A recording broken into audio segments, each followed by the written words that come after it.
ገጠር እያለው ደስተኛ ነበርኩ። ሰፈራችን ቴሌቪዥን ሲገባ ባንኮክን አየናት። በጣም ነው የምታምረው። ስኬት ማለት ቴሌቪዥን ላይ እንደሚታዩት ሰዎች መሆን ነው ብለን ባንኮክ መጣን።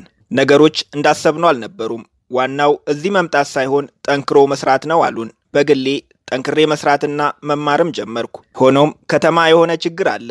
ነገሮች በተቃራኒው ነው የሚሰሩት። በጣም ጠንክሬ በሰራው ቁጥር ህይወት በጣም እየከበደኝ መጣ።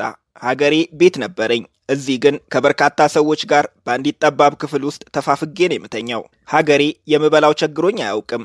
እዚህ የዕለት ጉርስ ማግኘት ከባድ ሆነ።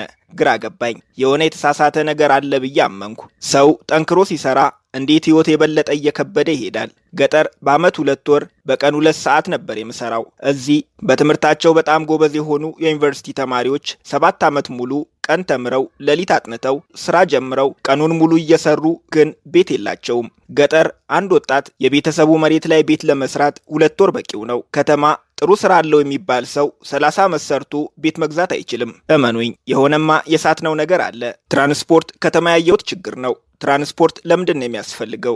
ስራ ቦታ ለመሄድ 30 ዓመት ሰርተከው አንድ ቤት የማይገዛ ስራ ለመሄድ 30 ዓመት ሙሉ ትራንስፖርት ትሰልፋለህ። ገጠር ትራንስፖርት አያስፈልግም። ምክንያቱም የስራ ቦታህም መኖሪያህም አንድ ላይ ነው። እኔ ገጠር ርቦኝ አያውቅም።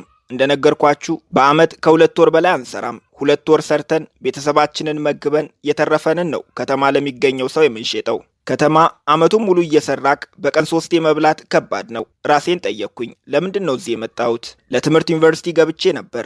እዛ ያለው ጭንቀት ይብሳል፣ ትምህርቱ ይከብዳል። ቀን ስማር ሌሊቱን ሙሉ ሳጠና ነው የማድረው። ጭንቅላቴ ሊፈነዳ ሲደርስ ቆይ ምን እያረግኩ ነው ብዬ አሰብኩ።